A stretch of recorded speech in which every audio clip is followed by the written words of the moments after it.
1 in 4 20-year-olds will experience a disability before they reach age 65.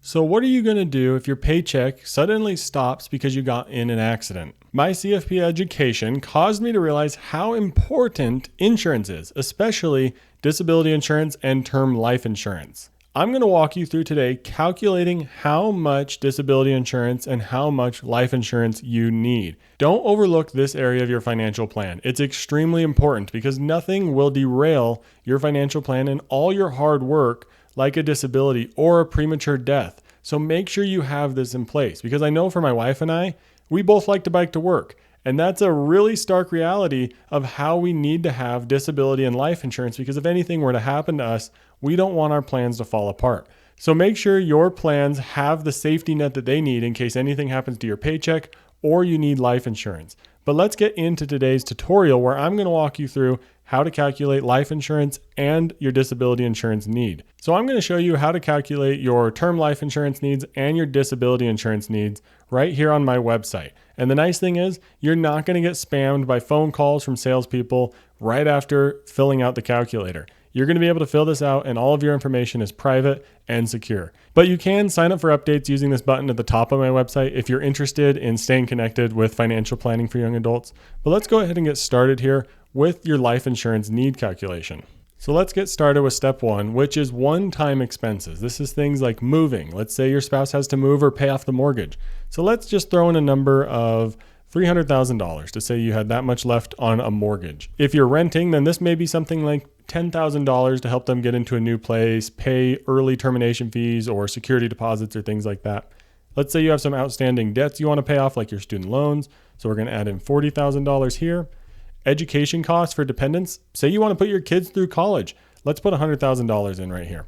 And then final expenses, this is things like your funeral expenses and so forth. So let's do $10,000. Okay, now we're on to step 2. And you'll notice as we're putting in these numbers, your life insurance needs are updating in real time. So we're on to step 2, which is your income replacement. This is where most people get stuck, but it's not that complicated. Just enter in your annual income. Let's say you make $85,678, just to be specific. So for years of income replacement needed, let's say that your spouse or whoever depends on your income needs that income for 30 years. So let's go ahead and put that in there. Expected investment return on the benefit. This is important. This is, of course, how much you're going to make on the lump sum that you get from your life insurance. Of course, you'll want that invested in the market so that it can beat inflation. So let's use an expected investment return of 6% to be conservative. Now we're on to step 3. Step 3 is putting in how much life insurance you already have. Let's say your work gives you $100,000 of life insurance. And let's say that you're looking to get a 20-year term policy so that if you were to die in the next 20 years, this policy will be in effect. But let's say you want it to go even longer, you would just select 30. We're going to leave it at 20 here. Maybe you know you'll be financially independent in 10 years, so then you'd select 10, but let's leave it at 20. And then here you have it. All of your numbers calculated together into your term life insurance need. So the recommended coverage is $1.5 million plus a little bit and a 20-year term. So if you were to purchase a policy for $1.5 million, you could rest easy knowing that your needs are covered and that your life insurance will be able to meet the needs both from the income side and pay for those one-time expenses. And that's how you calculate your life insurance need. And get this while you're young. That is extremely important because there are age brackets to this and the price can jump pretty dramatically as you move up in those age brackets. So now let's move on to disability insurance. If you just scroll down here on the guide, there's a disability insurance estimator right there. So let's go ahead and walk through this. It's pretty simple. Just follow exactly what it says.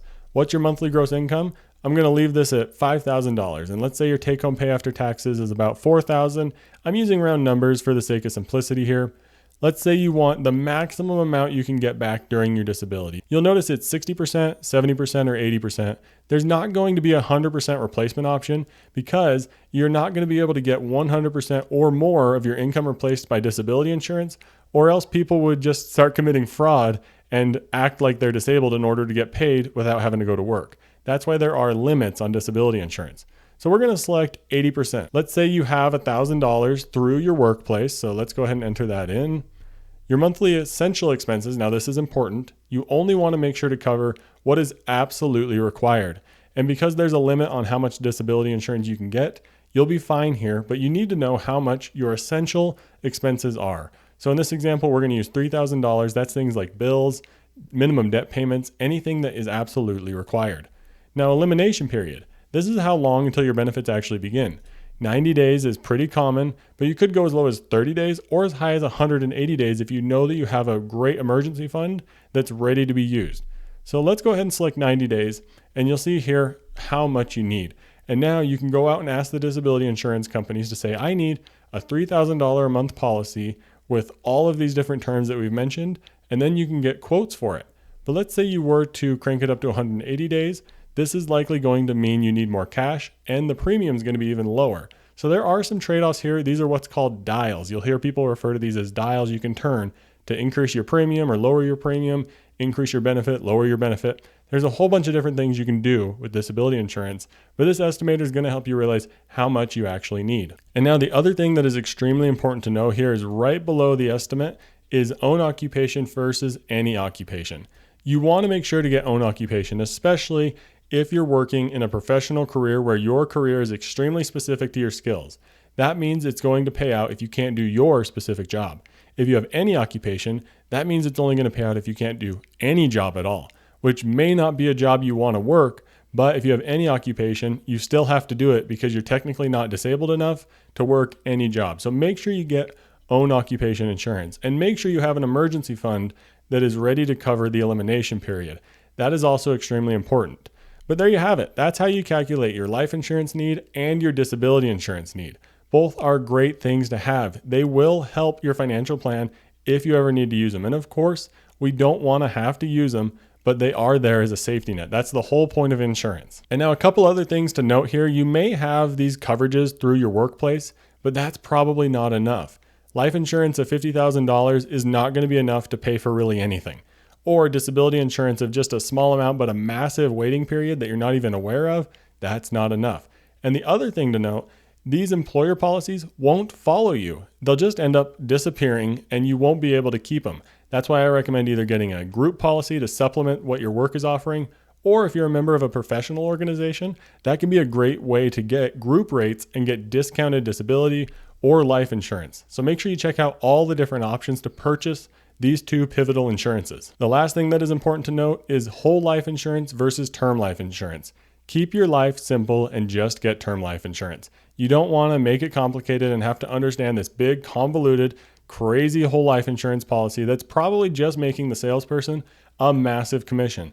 Keep your financial life simple, and you can do that with term life insurance. So make sure you get disability insurance and term life insurance, and use the guide on my website to calculate it. If you want to stop guessing at your numbers and actually figure out how much term life insurance or disability insurance you need, head over to fp4ya.com/guide, click on risk and insurance right at the top, and fill out these calculators step by step. They're free, and they're going to give you a great glimpse into how much insurance you actually need.